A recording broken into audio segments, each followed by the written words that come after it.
যারা কাপুরুষ তারাই ভাগ্যের দিকে চেয়ে থাকে। পুরুষ চায় নিজের শক্তি দিয়ে, তোমার বাহু, তোমার মাথা। তোমাকে টেনে তুলবে, তোমার কপাল নয়। বিয়ের অর্থ হচ্ছে নিজের অধিকার অর্ধেক করে নেওয়া ও কর্তব্যকে দ্বিগুণ করা। কাল আমার পরীক্ষা, কিন্তু এটা আমার কাছে বিষয়ে কোনো ব্যাপারই না। কারণ পরীক্ষা খাতার কয়েকটা পাতাই আমার ভবিষ্যৎ জীবন নির্ধারণ করতে পারে না। তুমি যখন প্রেমে পড়বে তখন আর তোমার ঘুমাতে ইচ্ছে করবে না। তখন তোমার বাস্তব জীবনে স্বপ্নের চেয়ে আনন্দময় হবে। একবার পরীক্ষায় কয়েকটা বিষয়ে আমি ফেল করেছিলাম, কিন্তু বাকি বন্ধুরা সবাই পাশ করে। এখন বন্ধুরা মাইক্রোসফটের ইঞ্জিনিয়ার, আর আমি মাইক্রোসফটের প্রতিষ্ঠাতা। জীবনে যদি কিছু করে দেখতে চাও, তাহলে একলা কিভাবে লড়তে হয় তা প্রথমে শিখে নাও। নষ্টদের কোনো দল নেই। যারা স্বার্থের জন্য সকল পরিচয়েই পরিচিত হতে চায়, যা তাদের স্বার্থে অনুকূলে যায়।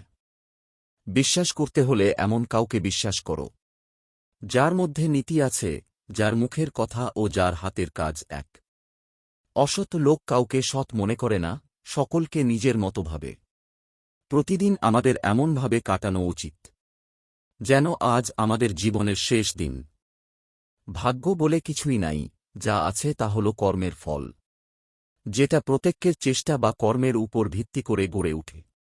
জীবনের প্রতি ক্ষেত্রে কি পেলাম সেটা বড় প্রশ্ন নয়, বরং আমি কি করেছি সেটাই বড় প্রশ্ন। বিশ্বাস করুন, আমি কবি হতে আসিনি, আমি নেতা হতে আসিনি। আমি প্রেম দিতে এসেছিলাম, প্রেম পেতে এসেছিলাম। সে প্রেম পেলাম না বলে আমি প্রেমহীন নীরস পৃথিবী থেকে নীরব অভিমানে চিরদিনের জন্য বিদায় নিলাম। জীবনে সবচেয়ে বড় জয় হল এমন কিছু করে দেখানো, যেটা সবাই ভেবেছিল তুমি তা কখনোই করতে পারবে না।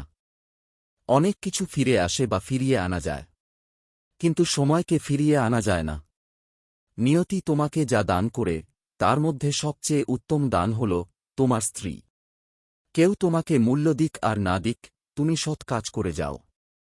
কারণ এর প্রতিদান মানুষ হয়তো নাও দিতে পারে, কিন্তু আল্লাহ দিবেন।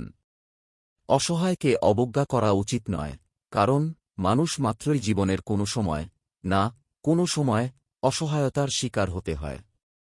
দুঃখ নিজেই নিজের খেয়াল রাখতে পারে, কিন্তু আনন্দ পুরো উপভোগ করতে চাইলে অবশ্যই তোমাকে আনন্দ কারো সাথে ভাগ করে নিতে হবে।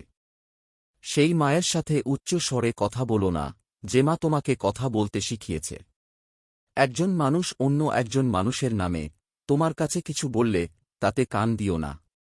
সবকিছু নিজে হাতে যাচাই করে দেখো। একজন অসৎ বন্ধুর চেয়ে একটি বিষধর সাপ অনেক ভালো, কারণ সাপটি আপনাকে একবার দংশন করবে, আর সেই অসৎ বন্ধু আপনাকে বারবার দংশন করতে থাকবে। যদি সুখী হতে চাও, তবে এমন একটি লক্ষ্য ঠিক করো যা তোমার বুদ্ধি ও শক্তিকে জাগ্রত করে এবং তোমার মধ্যে আশা আর অনুপ্রেরণা সৃষ্টি করে। আবেগ ও বিবেক দুটি আলাদা জিনিস। আবেগ বেশিরভাগ ক্ষেত্রেই খারাপ করে, আর বিবেক মানুষকে ভালো মন্দ বাছাই করতে শেখায়। এটা সত্য যে আমরা সবাই আবেগের কাছে বিবেক হারাই, কিন্তু বিবেকের কাছে আবেগ হারাই না। যার কথার থেকে কাজের পরিমাণ বেশি, সাফল্য তার কাছে এসে ধরা দেয়। কারণ যে নদী যত গভীর, তার বয়ে যাওয়ার শব্দ তো কম। সাহসী লোকেরাই কেবল বড় বড় কাজ করতে পারে, কিন্তু কাপুরুষেরা তা করতে পারে না।